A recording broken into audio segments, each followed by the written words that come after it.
1998 മമതാ ബാനർജി ബംഗാളിലെ കോൺഗ്രസിനെ പിളർത്തി തൃണമൂൽ കോൺഗ്രസ് രൂപീകരിക്കുന്നത്.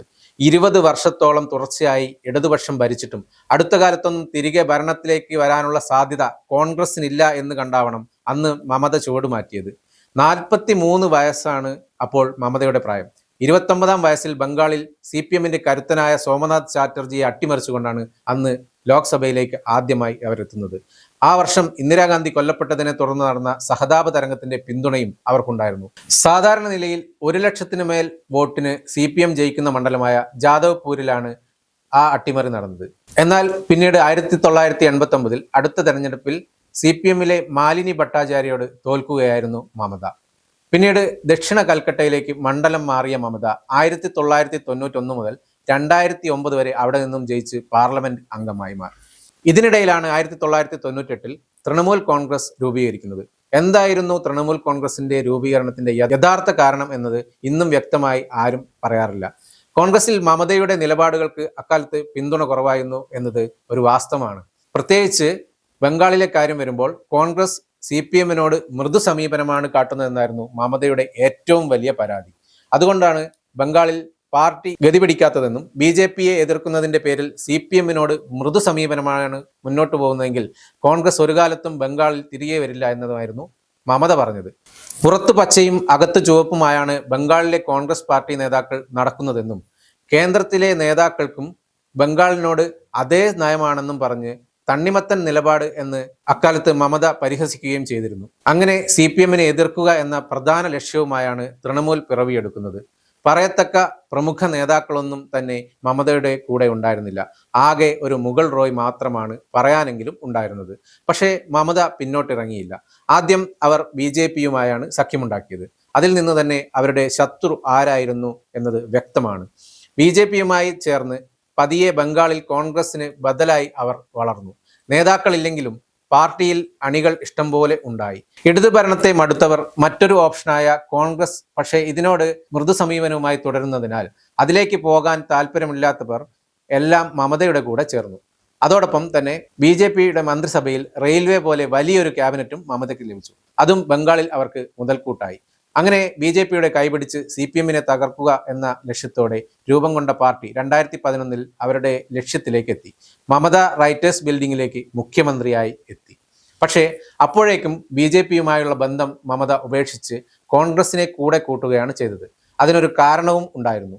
2004 തെരഞ്ഞെടുപ്പിൽ BJP പരാജയപ്പെട്ടു. 2009 വീണ്ടും പരാജയപ്പെടുകയും ചെയ്തതോടെ കേന്ദ്ര ഭരണത്തിൽ നിന്നുള്ള സപ്പോർട്ട് മമതയ്ക്ക് ആവശ്യമായിരുന്നു.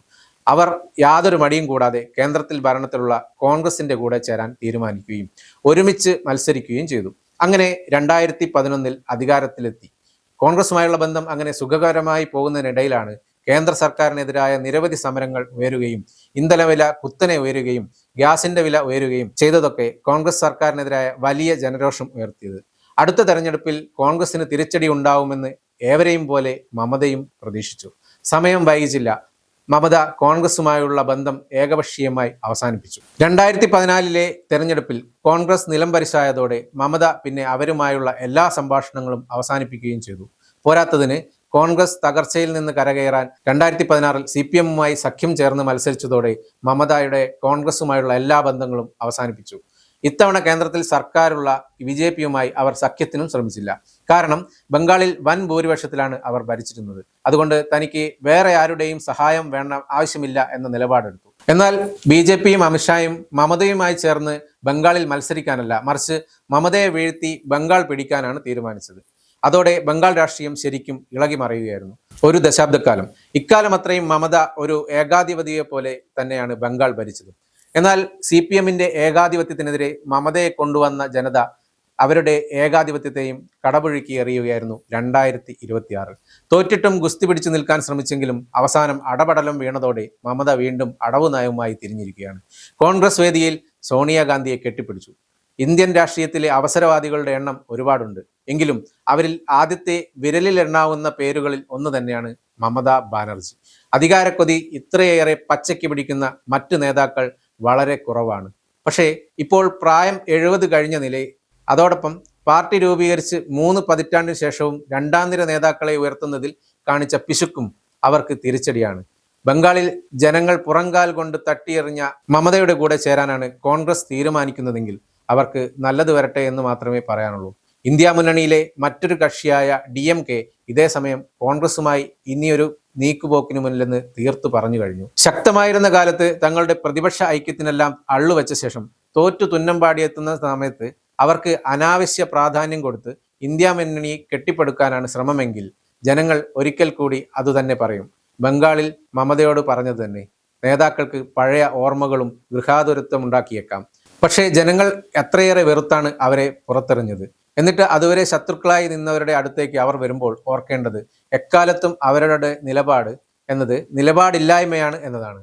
വ്യക്തിപരമായി സ്വന്തം നിലനിൽപ്പും അധികാരക്കൊതിയും മാത്രമാണ് അവരുടെ രാഷ്ട്രീയം. മുന്നണിയൊക്കെ അത് കഴിഞ്ഞു മാത്രം. എന്തായാലും കാത്തിരുന്നു കാണാം.